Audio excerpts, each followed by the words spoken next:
Good afternoon and hello to anybody watching this video. Today I will be presenting about road transportation in Malaysia with a case study focusing on bus expressway.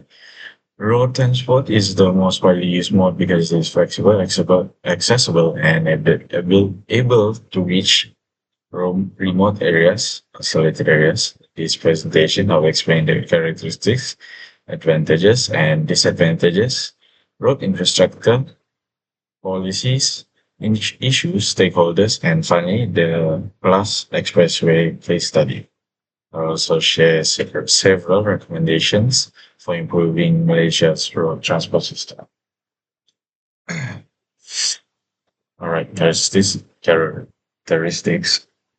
Road transport is important because of its flexibility. Drivers can choose different routes based on traffic or weather. For example, when the Canning Road was closed in May 2025 due to landslides, drivers could still reroute through Tambunan. Road transport is also essential for last mile delivery. Goods transport by air, sea, or rail still depend on vans and motorcycles for final delivery. This is why platforms like Shopee and Lazada really heavily on couriers, so provides door-to-door service and has the widest coverage across both urban and rural areas. Finally, road transport is versatile because it carries both passengers and freight using the same network. All right, moving on.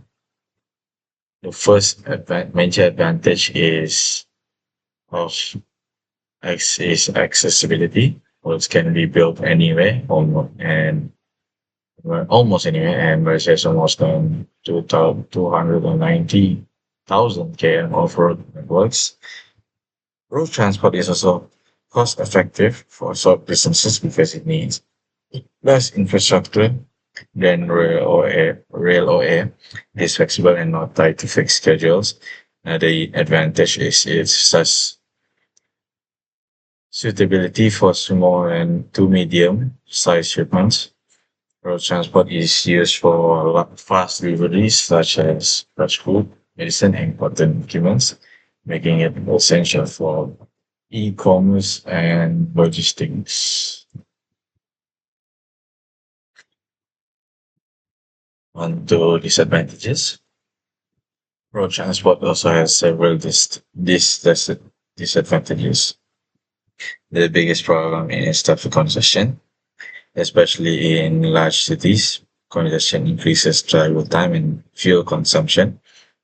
Another major issue is accidents, which occur due to speeding, distractions, and poor road conditions. Road transport also contributes to environmental problems such as greenhouse gases, air pollution, and noise pollution. These issues affect public health and contribute to climate change. Um,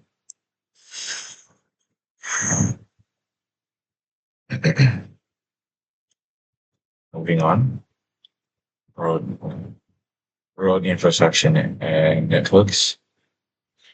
Malaysia's roads infrastructures include several levels of road highways such as Bus Express and Pangona Highway, link distant states and support local distance freight movement. Federal roads connect towns, factories, and neighborhoods and are used daily by most drivers, commuters. Roads, though often unpaved, bridges access markets and services in the urban areas, logistics hubs, and store and distribute goods still depend on road networks. Finally, toll systems fund highway maintenance with touch and go and RFID. Toll collection is fast and more efficient. Uh, Policies related to transport.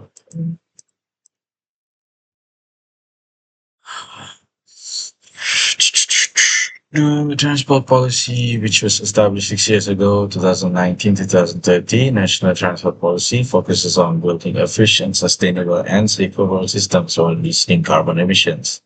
Road Transport Act 1987 covers driving regulations, licensing, and vehicle safety enforced by JPJ.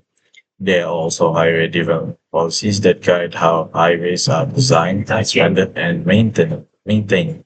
The Pan Highway is an example of highway built in planned sections.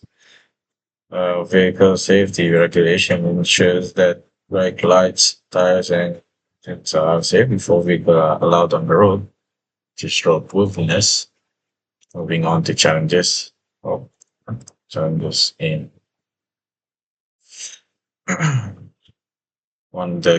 one of the challenges faced in Malaysia, one of the major is traffic congestion, which leads to delay and higher costs for businesses, fuel consumption. Road safety is also a serious issue with many accidents caused by speeding, distracted driving, and poor road conditions. Rural roads, especially in Sabah and Sarawak, are often poorly maintained. In Param, Sarawak, over 1,000 km of rural roads are reported to be in unsafe condition.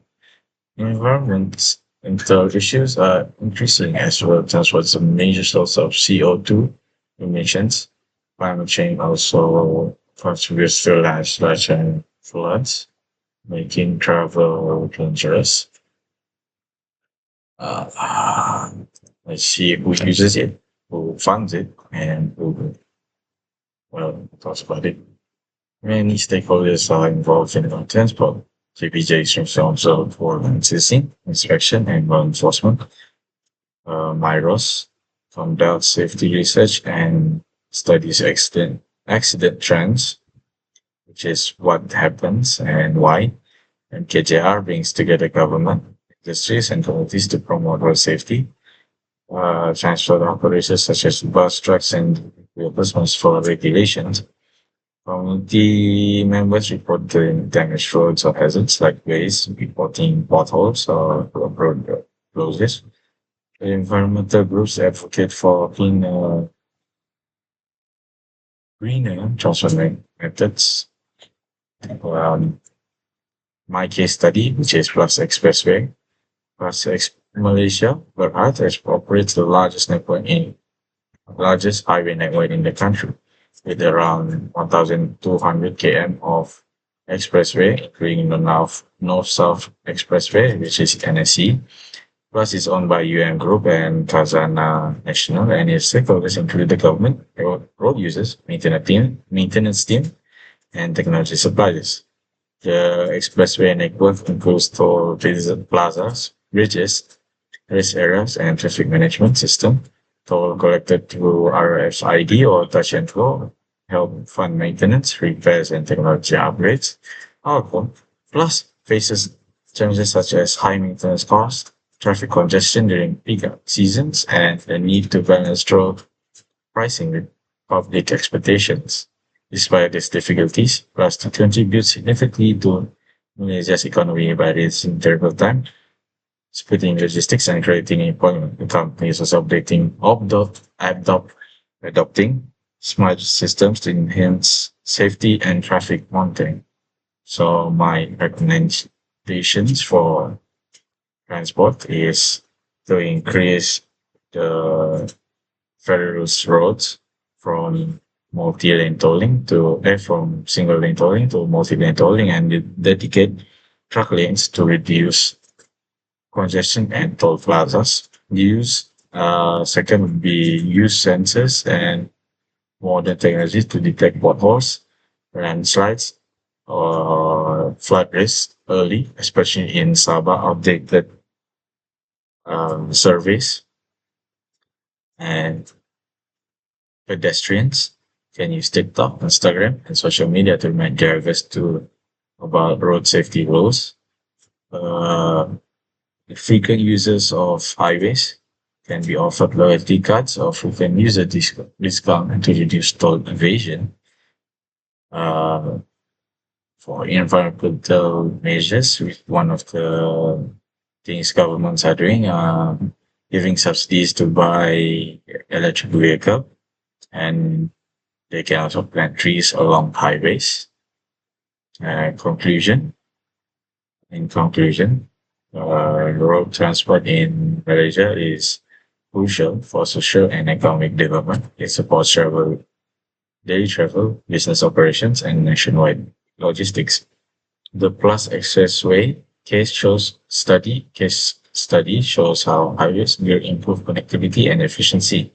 However, challenges such as congestion, border roads, accidents, and environmental impacts must be addressed through stronger policies, better maintenance, upgraded technology, and increased public awareness.